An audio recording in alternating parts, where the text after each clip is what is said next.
நெஞ்சுக்குள்ளே அப்பா என்னதான் நம்ம மக்களுக்கு பாருங்க, உலகத்துல ஒரு அரசியல்வாதி வரும்போது என்ன கூச்சல் இருக்குங்க, எல்லாம் சத்தம் போடுதுங்க.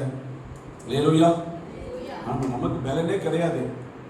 லேலோயா, கர்த்தர் நல்லவர். ஆமா, எல்லாம் சொல்றாங்க 50 வயசாச்சு, நீ என்ன பண்ண போற? 100 வயசு கிளவி இட்லி சுட்டு வியாபாரம் பார்த்துட்டு இருக்கிறான். நம்ம ஆளுங்க 50 வயசாச்சு. 50 வயசு பெரிய வயசா? ஆமே, பார்த்தீங்களா? உலக மக்களை சாதிக்கிறாங்க இன்னைக்கு. இட்லி சுடுறான். 80 வயசு தாத்தா முட்டாய் சுட்டு 2 பக்கம் தூக்கி முட்டாயின்னு வராரு. எத்தனை வயசு? 80 வயசு. சாதிக்கிறாங்க இல்லையா? 50 வயசுல நமக்கு சத்தமே வர மாட்டேங்குது. அது 50 வயசுன்னு அது 60 முறை சொல்லணும். அவ்வளவுதான். நல்லா கவனிங்க. தேவனுடைய பிள்ளைகள் வாழ்க்கையில ஒரு குறுகிய மனப்பான்மை, ஒரு குறுகிய காரியம் வாழ்க்கையில இவைகளெல்லாம் வந்து நம்முடைய வாழ்க்கையில எதையுமே செய்ய விடாமல் அது ஒரு தடையாய் மாறிவிடுகிறது. அதுக்குத்தான் ஆண்டவர் சொன்னாரு, என்னுடைய உபதேசங்களை அடிக்கடி உங்க வாழ்க்கையில கேட்டுட்டே இருக்கணும்.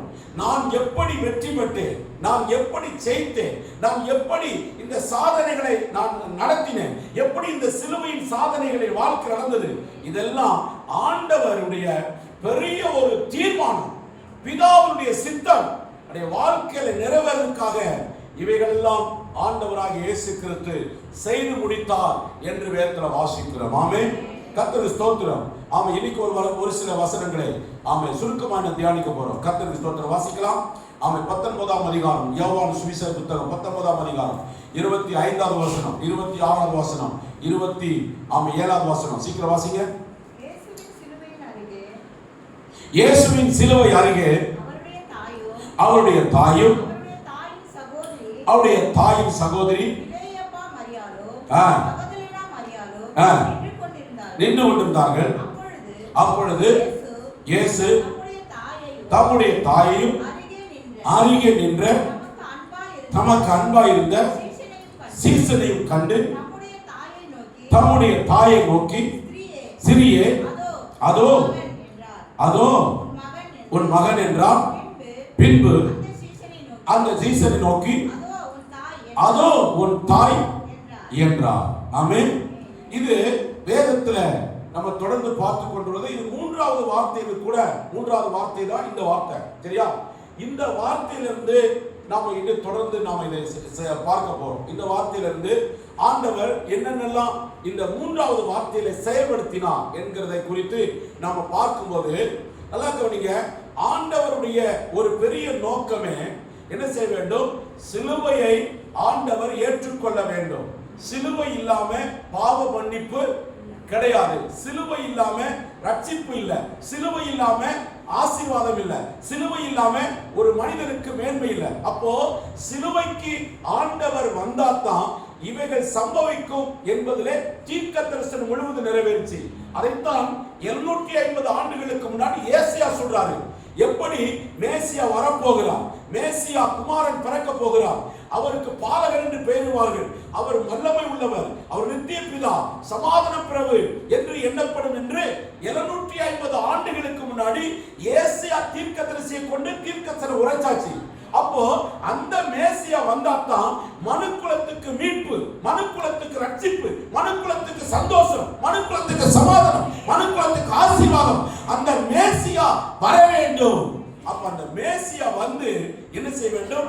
சிலுவையிலே அடிக்கப்பட வேண்டும். சிலுவையில் அடிக்கப்படாவிட்டால் என்ன பண்ண? ரட்சிப்பு இல்லவே இல்லை, பாவ மன்னிப்பு இல்லவே இல்லை, சமாதானம் இல்லவே இல்லை. அப்போ இந்த மேசியா வர வேண்டும். அதுதான் சிலுவையில மேசியா தொங்கினார். அப்போ பரிதாபமான நிலையில தொங்கினார். அவரையே ரட்சிக்க முடியவில்லையே, அவரையே மீட்டுக் கொள்ள முடியலையே, அவரையே காப்பாற்றிக் கொள்ள முடியல என்று ஒரு சில மக்கள் அங்கே நிந்தித்துக் கொண்டிருப்பதை நம்ம வேதத்தில் அறிவுறோம். நான் சொல்லுகிறேன், ஆண்டவருக்கு முடியாமல் அல்ல, அதுல விட்டு அவர் வர முடியாமல் அல்ல, அதை விடுவிக்க கூடாமல் அல்ல, அதுல இருந்து அவர் தப்பித்துக் கொள்ள முடியாத பெறன் இல்லை. அவருக்கு சகல அதிகாரம் உண்டு. ஆனால் இவைகளை ஏற்றாத்தான், என்னுடைய வாழ்க்கை மரணத்துக்கு ஒப்பு கொடுத்தால்தான் மனுக்குலத்துக்கு ரட்சிப்பு வரும் என்று அவருடைய சித்தத்துக்கு தன்னை ஜீவனை ஒப்பு கொடுத்தார். அல்லேலூயா. வல்லமை அவருக்கு இல்லாம கிடையாதுங்க. இல்லையா? இல்லையா? யாரை பிடிக்க வந்தீங்கன்னு கேட்கிறாரு யோவான் சுவிசேஷத்துல. ஆண்டவரை பிடிக்க வராங்க, யாரை பிடிக்க வந்தீங்கன்னு கேட்கிறாங்க. எல்லாரும் மட்டமெல்லாம் கிடக்குறாங்க. பைபிள் அப்படியே சொல்லுது. அப்படிப்பட்ட வல்லமை நிறைந்தவர் மோசே ஆண்டவரை பார்க்கும்போது அவர் சொன்னார், என்னுடைய பின்னாடி பார்ப்பார், என்னுடைய முன்னாடி உன்னாலை பார்க்க முடியாது. அவன் அந்த கண்மலையை, அதாவது பின்முகமாய் பார்த்ததுக்கு அவனுடைய முகம் அவ்வளவு பிரகாசமாய் விட்டது. ஏனால் தேவனே சொல்லிட்டாரு, ஒருவனும் என்னை கண்டு உயிரோடு கூட. ஏன்னா அவருடைய அந்த பிரகாசம் அப்படிப்பட்டதான பிரகாசம். அதிலே இருந்துட்டு வந்த மோசே, 40 நாள் மலை மேல் ஜெபித்துட்டு வந்த மோசைய இஸ்ரவேல் ஜனங்கள் பார்க்க முடியல. ஆமென். கொஞ்சம் ஒளிதான் அடிச்சது யாருக்கு? மோசே மேல. 40 நாள் தான் இருந்தாரு மலை மேல. ஆண்டவராக இயேசு கிறிஸ்து பக்கத்துல பாருங்க, அந்த ஒளியினுடைய பிரகாசம் பாருங்க. இஸ்ரவேல் ஜனங்களால மோசே என்ன பண்ண முடியல, பார்க்க முடியாம எல்லாரும் முக்காடு போட்டிருந்தார்களாம். அப்ப எவ்வளவு அந்த பிரகாசம் அவர்கிட்ட இருந்த அந்த பிரகாசம் ஆண்டவர்கிட்ட வந்திருக்கு பாருங்க. அதுதான் அப்படிப்பட்ட வல்லமை உடையவர் தான். ஆனால் அவர் அதை விடுவிக்க முடியாதல்ல, அவர் தன்னை காப்பாற்றிக் கொள்ள முடியாதல்ல. இதுதான் அவருடைய தீர்மானம். இதை செய்தாத்தான் மனுக்குலத்துக்கு மீட்பு. அல்லேலூயா. இல்லையா? இப்போ மரியாள் என்ன சொல்றாங்க, நான் செல்லமா வளர்த்தினப்பா, இல்லையா, நான் உன்னை தேடி தேடி வந்தனே, நீ தானே பிதாவின் சித்தத்தை நிறைவேற்றுன்னு சொன்ன. எப்படின்னு கல்ல அந்த அந்த சிலுவை அண்டையில கலங்குறாங்க. மரியாள் பெத்த மனசு இல்லையா? இல்லையா? ஆவியில ஜனிக்கப்பட்டாலும் வயிற்றுல சுமந்து இருக்கிறாங்களே, அந்த பெத்த மனசு கலங்குறது. ஐயோ ஆமே, நான் உன்னை தேடி வந்தனே, நான் உன்னை பார்க்க வந்தனே, அப்பொழுதெல்லாம் சொன்னியே நான் பிதாவின் சித்தத்தை செய்ய வேண்டாமா என்று சொன்னியே. அப்போ உன்னை, அதாவது பாருங்க, சாஸ்திரிகள் வந்து உன்னை பணிந்து கொண்டார்களே, எல்லாரும் வந்து உனக்கு வெள்ளைப்பழமும் பொன்னும் ஆமை அள்ளிக்கொண்டு வந்து உன்னை பணிந்து கொண்டார்களே. இப்படிப்பட்ட செல்லமாய் வளர்ந்தையே 12 வயதிலேயே ஆமை தேவ ஆலயத்தில் போய் நல்லா கவனிங்க, பிரசங்கம் பண்ணும்போது அங்கே அவர்கள் சொன்னார்களே, தீர்க்கதரிசி இப்படிப்பட்ட ஞானம் எப்படி வந்தது என்று சொன்னார்களே. அப்படிப்பட்ட மகத்துவம் உள்ள மகனே, இன்னைக்கு நீ சிலுவையில் அடிக்கப்பட்டிருக்கிறையே என்று மரியாள் கலங்கிறார்கள். நல்லா கவனிங்க. அப்போ அந்த நேரத்திலும் ஆண்டவர் தன்னுடைய வாழ்க்கையில இருக்கிற ஒரு பெரிய தீர்மானத்தை நீங்கள் நன்றாய் அறிய வேண்டும். ஒருவேளை அவர்கள் இவரை செல்லமாய் பார்த்திருக்கலாம், செல்லமாய் வளர்த்திருக்கலாம். ஆனால் ஆண்டவராக இயேசு கிறிஸ்து அந்த வந்த நோக்கமே அதற்காகத்தான். அப்பொழுதுதான் தன்னுடைய அந்த கடைசி நேரத்தில் கூட அந்த தேவனுடைய அந்த அழைப்பு, அந்த அபிஷேகமும் அந்த கிருபையும் அவருக்கு இருந்ததுனால்தான் தன்னுடைய உலகத்தில் அதுக்கு கூட யாரும் தடையா இருந்துவிடக் கூடாது என்று சொல்லி தன்னுடைய தாயை எங்கே சரியாக அவர் நியமிக்க வேண்டுமோ அவர்கள் கையில தன்னுடைய தாயை நியமித்து விட்டு அவர் மரிக்கிறார். அல்லேலூயா. ஏன்னா யோவான் தான் ஆண்டவருடைய மார்பில சாய்ந்து கொண்டிருந்தவன். நல்லா கவனிங்க. யோவானை குறித்து வேதம் சொல்லுகிறது, ஆண்டவர் மார்பிலே சாய்ந்து கொண்டிருந்தவன். அதனால நல்லா கவனிங்க, என்னுடைய மார்பிலே சாய்ந்து கொண்டிருந்தவனுக்கு ஆமே அவனை உன்னை கொண்டு ஆறுதல் படுத்தும்படியாக நீங்கள் அந்த தாயை நீங்கள் பார்க்க வேண்டும், அந்த தாயை நீங்கள் விட்டுவிடக் கூடாது என்று சொல்லி அந்த தேவன் என்ன பண்ணுகிறார், ஒரு கடைசி நேரத்திலும் கூட அந்த தீர்மானத்தில் அவர் சரியாக செய்து சொல்லுகிறதா இந்த வார்த்தை. அதனாலதான் வேதத்திலே சொல்லுகிறோம், என்ன சொல்லுகிறார் இல்லையா? அப்போ அதைத்தான் சாமியார் புத்தகத்தில் வாசிக்கிறோம், மனுஷன் முகத்தை பார்ப்பான், தேவன் என்ன பண்றாரு, இருதயத்தை பார்க்கிறார். ஆமென். அது நமக்கு தெரியும். 1 சாமுவேல் 16 அதிகாரம் 7வது வசனம் வாசிக்க வேண்டாம். மனுஷன் முகத்தை பார்க்கிறான், தேவனோ. அப்ப நல்லா கவனிங்க, இவங்க எல்லாம் நினைச்சிருந்தாங்க தாய இப்படி அனாதையா விட்டு ஆண்டவர் போயிட்டாரே அப்படின்னு சொல்லி. ஆனா ஆண்டவர் வந்து பாருங்க தன்னுடைய தீர்மானத்துல சரியா அவர் செயல்படுறார் பாருங்க. அதனாலதான் இந்த வேதத்தை ஒரு மனுஷன் படிச்சா தியானிச்சா அவன் பெற்றோர்களை ஒரு பொழுதும் அலட்சியப்படுத்த மாட்டான். பெற்றோர்களும் பிள்ளைகளை அலட்சியப்படுத்த மாட்டார்கள். 2 பக்கம் பைபிள் சொல்லுது. எல்லாம் கவனிங்க. பைபிள் அதனாலதான் இருவரும் கற்கொள்ளப்பட்டையும் பிள்ளைகளுக்கு மட்டும் சொல்லல, பெற்றோர்களுக்கு கர்த்தர் சொல்லுகிறார். சில நேரங்களில் பிள்ளைகளுக்கு மட்டும் அறிவுரை சொல்லுவாங்க, பெற்றோர் அதை கீழ்படுத்துவதில்லை. பிள்ளைகளை கோபப்படுத்தாதீர்கள் என்று சொல்லப்படுது.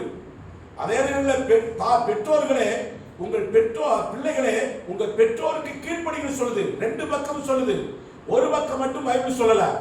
ஒரு பக்கம் பைபிள் சொல்லாது, ஏனால் அவர் நீதி உள்ளவர். அல்லேலூயா. எல்லாத்தையும் சரி பங்காய் வேதத்தை படித்து பாருங்க, மிக தெளிவாய் சொல்லுகிறார் ஆண்டவர். ஆமென். பெண்களையும் சொல்லுகிறார், ஆண்களையும் சொல்லுகிறார். யாரையும் ஆண்டவர் விட்டு வைக்காதல்ல. அவர் பட்சபாதம் இல்லாத தேவன் அல்ல, இல்லையா? அப்ப பெற்றோர்கள் செய்ய வேண்டிய கடமையை பிள்ளைகளுக்கு செய்யணும். பிள்ளைகள் பெற்றோருக்கு செய்ய வேண்டிய கடமையை பிள்ளைகள் செய்யணும். அப்போ அதைத்தான் ஆண்டவர் முன்மாதிரியா சிலுவையில செஞ்சுட்டு போனார். அதை செய்யலனா இன்னைக்கு அநேக பிள்ளைகள் இன்னும் கீழ்ப்படியாம போயிருப்பாங்க. ஆனா அதனாலதான் கொஞ்சமாவது பயமா இருக்குது. கொஞ்சமாவது பெற்றோருக்கு பயப்படணும், பெற்றோரை மதிக்கணும், பெற்றோரை கீழ்ப்படியணும், பெற்றோரை கனப்படுத்தணும் அப்படின்னு வயது சென்றவள ஆகும்போது அவளை நீ அலட்சியப்படுத்தாத, இல்லையா? மோடி பாத்தீங்களா? அம்மாவுக்கு போய் என்ன பண்றாரு? கத்திரிக்கிறா சோறு ஊட்டுறாரு. சோறு ஊட்டி வாய் தடைச்சி பார்த்துருக்கீங்களா? அதெல்லாம் பாருங்க. அதெல்லாம் பிள்ளைங்க பார்த்தா தான் என்ன பண்ண கொஞ்சம் புத்தி வரும், இல்லைன்னா வராது. வாலிப பிள்ளைகள் சொல்றேன். அவ்வளோ பெரிய பதவியில் இருக்கிற ஒரு மனுஷன், அவரை நான் மதிக்கிறேன். எல்லாரும் சொல்றாங்க அவரு உண்மையாகவே பாருங்க, அத வேதத்தை எவ்வளவு தெளிவா அவர் கடைப்பிடிக்க. நம்ம சொல்றோம் ஒண்ணு தெரியாது. வேதத்தில் எவ்வளவு கரிசனையோடு கூட வேதத்தில் சொல்லப்பட்ட அத்தனையும் அவர் இது பண்றாரு பாருங்க, இல்லையா? எங்கேயோ இருக்கிறாங்க. இன்னைக்கு ஒரு சின்ன பதவியில் இருந்தாலும் தாயை பார்க்கறதுக்கு நேரம் இல்லை, தகப்பனை பார்க்கறதுக்கு நேரம் இல்லை, ஒண்ணுமே நேரம் இல்லை. அது ரொம்ப பிஸி ஆயிடும் பிள்ளைங்க. இல்லை பாருங்க, எவ்வளோ பெரிய பதவியில் இருந்தாலும் அந்த பெற்றோர்களை கனப்படுத்துகிற மனுஷ வாழ்க்கை தான் வாழ்க்கையில உயர்ந்து இருக்கும், இல்லைன்னா உயரவே உயராது. அதுதான் வேதத்துல தேவன் சொன்னது. அப்ப பாருங்க, இன்னைக்கும் அதை தேவனுடைய பிள்ளைகள் கடைபிடிக்கிறார்கள் இல்லையோ, உலக மனிதர் கடைபிடித்துக் கொண்டிருக்கிறார். கர்த்தர் ஸ்தோத்திரம். அப்போ இதை ஆண்டவர் வேதத்தில் அச்சடையாளம் சொல்லியிருக்கிறார். அதனாலதான் இந்த வார்த்தையை சிலுவையில் வந்தது. இல்லைன்னா சிலுவையில் என்ன பண்ணிருக்காரு? அதோ உன் தாய் அப்படின்னு அந்த பொறுப்புணர்ச்சிய அந்த தேவன் என்ன பண்ண, அனாதையை விட்டுட்டு போயிடக்கூடாது அப்படிங்கிறத தன் மார்பிலே சாய்ந்து கொண்டிருக்கிற யோவானை பார்த்து சொல்லுகிறாரு. அந்த தாயை நீ கவனிச்சுக்கோ அப்படின்னு சொல்லி அந்த தாயை தன்னுடைய சீசன் ஆகிய யோவானுடைய கரத்துல ஒப்பு கொடுத்துட்டு போறாரு. அதுதான் ஒரு பொறுப்புள்ள அல்லது ஒரு காரியத்தை அங்கே நான் குறிக்கிறது. இப்படி செய்ததுனாலதான் ஆண்டவர் சவாலோடு கூட வேதத்தில் இவைகளெல்லாம் பேசி இருக்கிறார். அதைத்தான் நம்முடைய வேதத்தில் வாசிக்கலாம். இன்னொரு வசனத்தை மார்க்கு 15ஆம் அதிகாரம் 15வது வசனம். மார்க்கு சுவிசேஷ புத்தகம் 15ஆம் அதிகாரம் 15வது வசனம். கர்த்தர் நல்லவர். 15ஆம் அதிகாரம்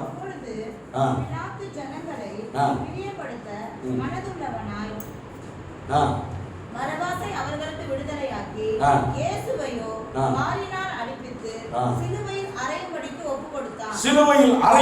ஒப்புக் கொடுத்தான். அப்பொழுது போர்ச்சேவகர் அவரை தேசாதிபதியின் அரண்மனையாகிய மாளிகையில் கொண்டு போய் அவ்விடத்தில் போர்ச்சேவகருக்கு கூட்டம் முழுவதையும் கூடி வர செய்து சிவப்பான மேல் அங்கியை அவருக்கு உடுத்தி முள்முடியை பின்னி அவருக்கு சூட்டி யூதருடைய ராஜாவே வாழ்க என்று அவரை வாழ்த்தி அவரை சிரசில் கோலால் அடித்து அவர் மேல் துப்பி முழங்கால் படியிட்டு வணங்கினார்கள். 20வது வசனம். அவரை பரிகாசம் பண்ணின பின்பு சிவப்பான அங்கியை கலட்டி அவருடைய வஸ்திரங்களை அவருக்கு உடுத்தி அவரை சிலுவையிலே அறையும்படி வெளியே கொண்டு போனார்கள். நாமே நல்லா கவனிங்க.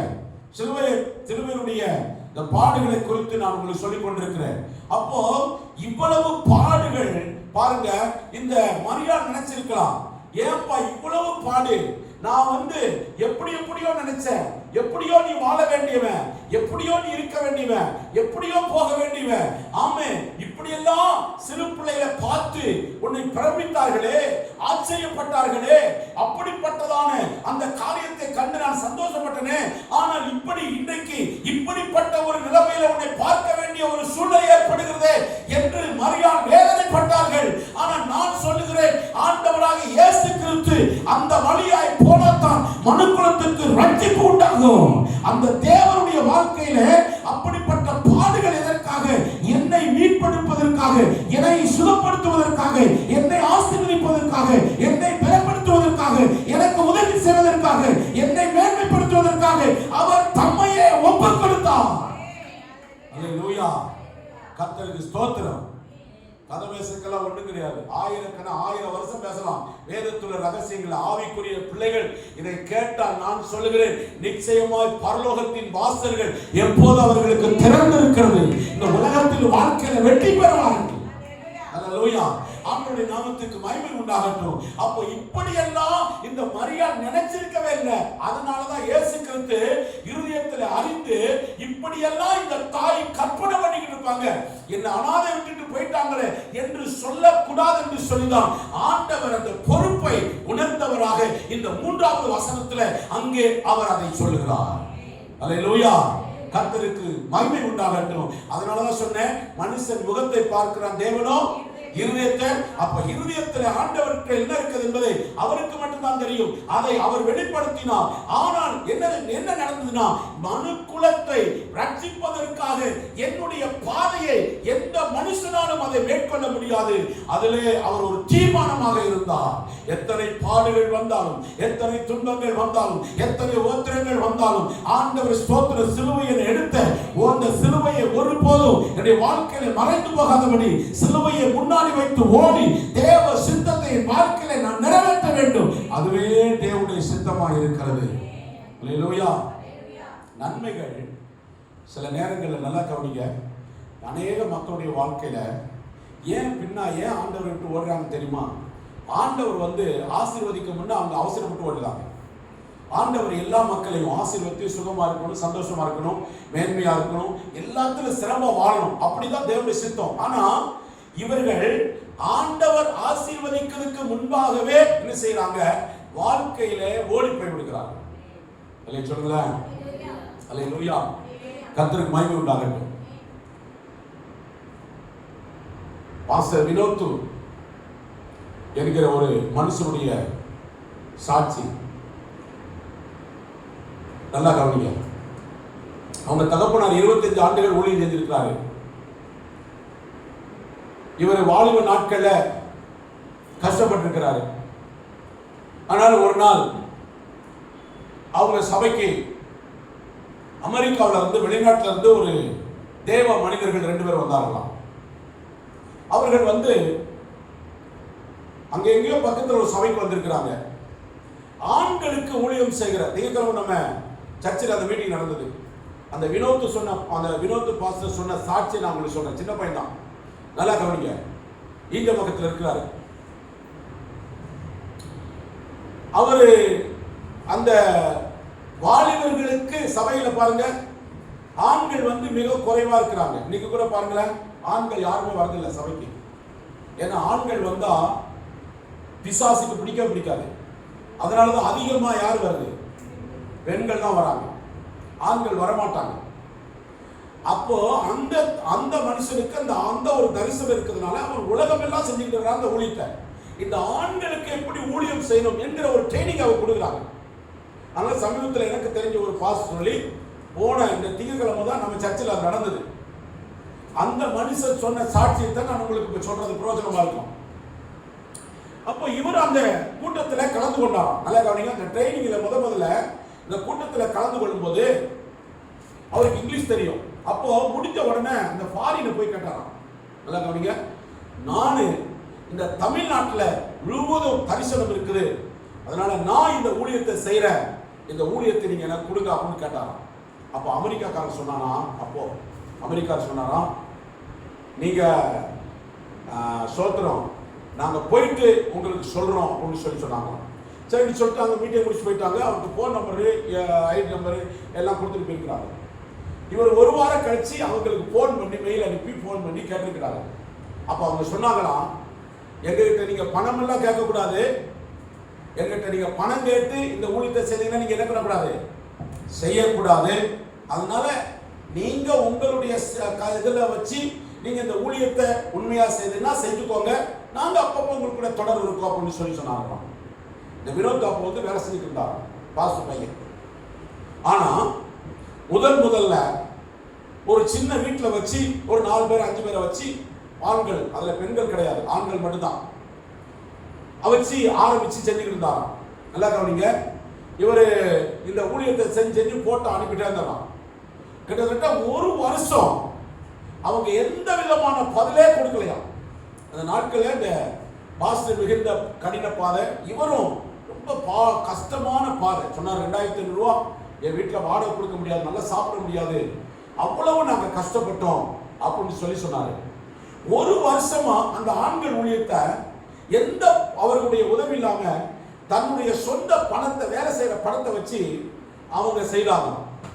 1 வருஷம் கழிச்சு, நல்லா கவனிங்க, இவர் தான் போன் பண்ணி பேசுவாங்க, இவர் தான் மெயில் அனுப்புவார், எல்லாம் போனோம். 1 வருஷம் கழிச்சு அந்த அமெரிக்கா மிஷனரி போன் பண்றாரா இவருக்கு, வினோத்துக்கு. நல்லா கவனிங்க, வினோத் எப்படி இருக்க வினோத், நல்லா இருக்கு. ஏன்னா 1 வருஷம் அவன் என்ன நினைச்சிருக்கான், இவன் பணத்துக்காகத்தான் செய்யறான் அப்படின்னு சொல்லிட்டு இவனை டச் பண்ணி இருக்கான். 1 வருஷம் 12 மாசம் இவர் பல இடங்கள்ல இந்த குழுவை ஆரம்பிச்சு செய்து நிறைய போட்டோக்கள் அனுப்பி 1 வருஷம் பார்த்துங்க. 1 வருஷம் கழிச்சு அவனே போன் பேசியிருக்கிறான். யாரு, வினோத்துக்கு போன் பேசி, அந்த வினோத் பாஸ்டருக்கு போன் பேசி, வினோத் நல்லா இருக்கிறீங்களா அப்படின்னு சொல்லி எல்லாம் விசாரிச்சிருக்கிறான். உங்க 1 வருஷமா நீங்க அனுப்புன இந்த ஊழியத்தை நாங்க பார்த்தோம், ரொம்ப ஆசீர்வாதமா இருந்தது, நல்லா செய்திருங்க, உண்மையா செய்திருங்க அப்படின்னு என்ன பண்றான் வினோத். 1 வருஷம் நீங்க செய்த ஊழியத்துக்கு எவ்வளவு பணம் செலவு பண்ணிக்க சொல்லுங்க, நாளைக்கு உங்களுக்கு அந்த பணத்தை நாங்க அனுப்புறோம் அப்படின்னு சொல்லி.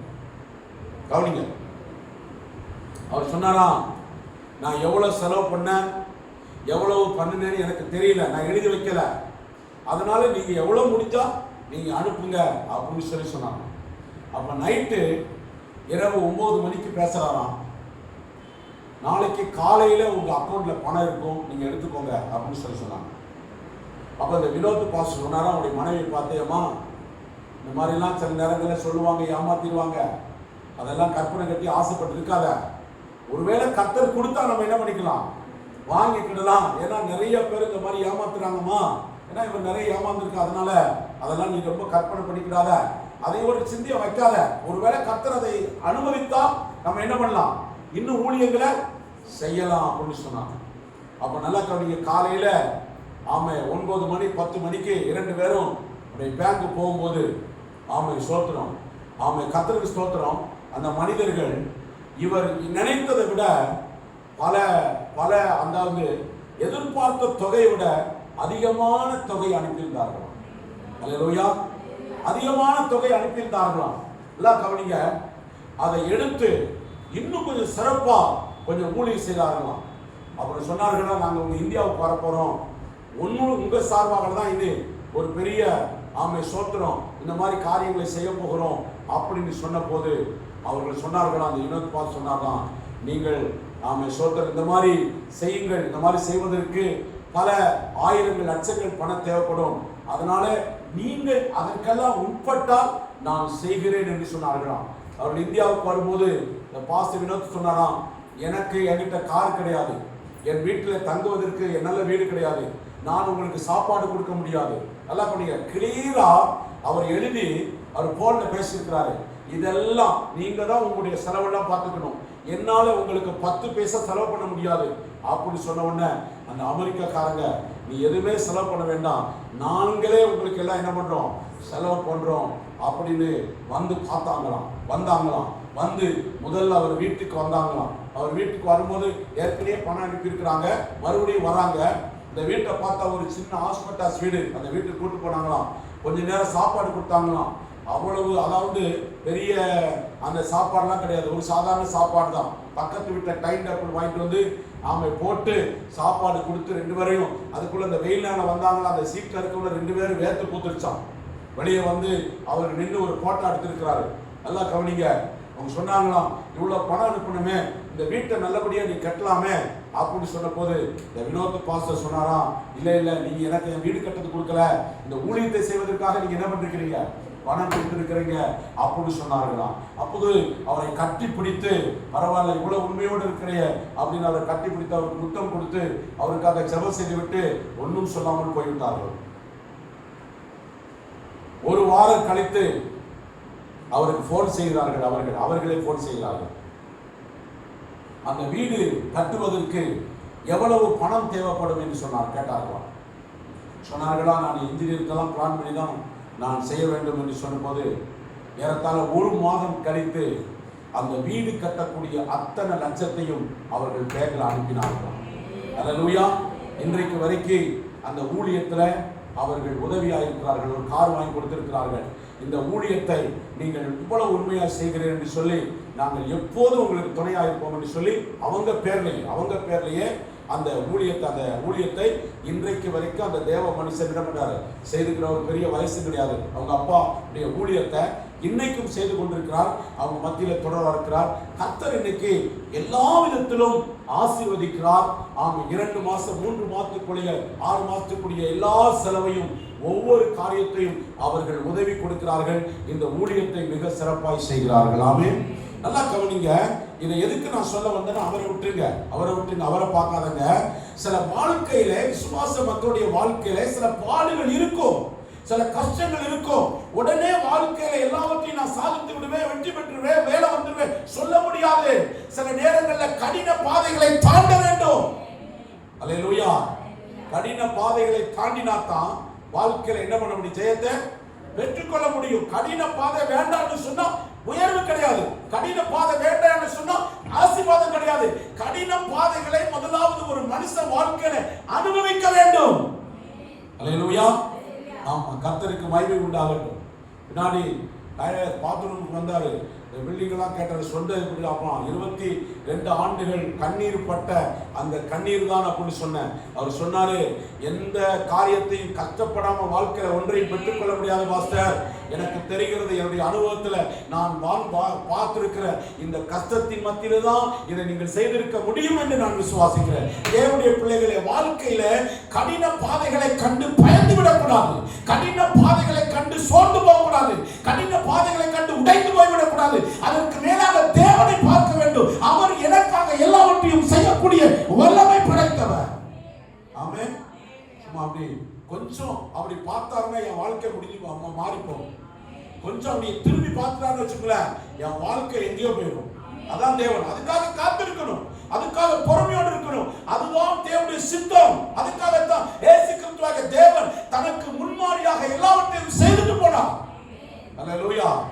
அதனால சில நேரங்கள்ல எல்லாமே சில பாருங்களேன், வந்த உடனே நான் சில சொல்லுவாங்கல்ல, நான் இது நினைச்சிருந்தேன் இந்த ஒரு வாரத்திலேயே, 1 மாசத்துல 2 மாசத்துலயே நான் இது நினைச்சுக்க நடந்துன்னு வந்தேன், ஆனா நடக்கல, இப்ப நான் போகல அப்படிம்பாங்க. இல்ல நான் சொல்லுகிறேன், நடக்க முடியாதுங்கள்ல, நடக்க முடியாத ஆண்டவரும் இல்ல, எல்லாவற்றையும் செய்யக்கூடிய வல்லமை படைத்தவர் நம்முடைய ஆண்டவர்.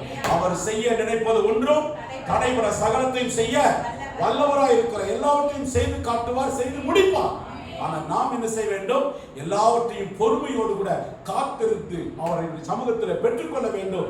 கடின பாதைகள், போராட்டங்கள் வரும்போதுதான் நாம் எல்லாவற்றிலும் விசுவாசத்திலிருந்து தேவனுடைய வார்த்தையை நாம பெற்றுக்கொண்டு நம்ம வாழ வேண்டும். அதுதான் தேவனுடைய சித்தம். ஒரு வசனத்தை வாசிங்க, நேரம் ஆச்சு, இன்னைக்கு வாசிக்கலாம், முடிச்சலாம். கர்த்தருக்கு ஸ்தோத்திரம். ஆமென். லூக்கா 1:30 வசனத்தை வாசிக்கலாம். லூக்கா 1:30. தேவதூதன் அவளை நோக்கி, மரியாளே பயப்படாதே, நீ தேவனிடத்தில் கிருபை பெற்றாய், இதோ இயேசு என்று பெயரிடுவாயாக. போதும்.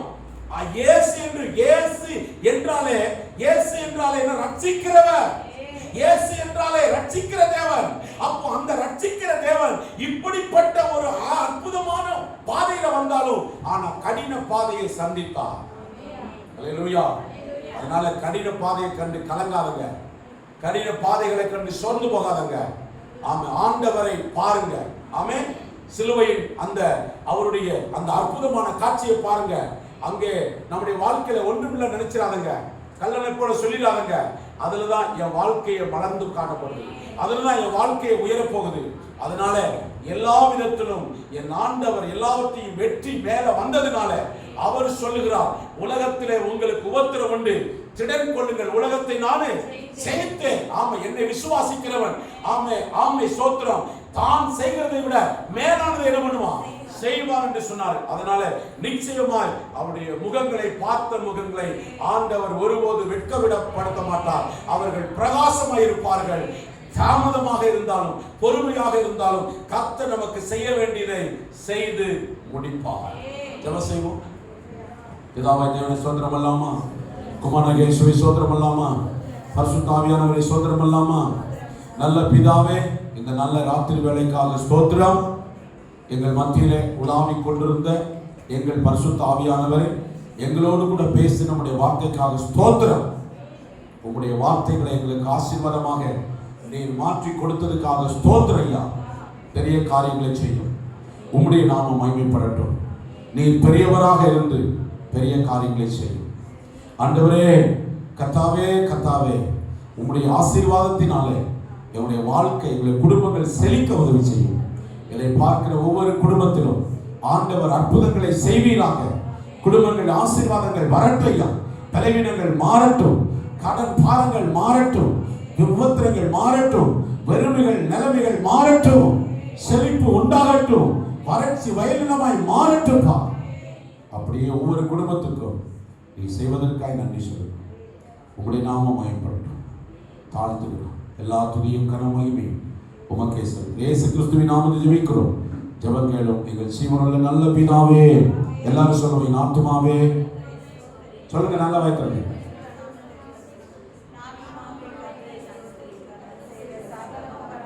ஆமென். அல்லேலூயா, அல்லேலூயா, அல்லேலூயா.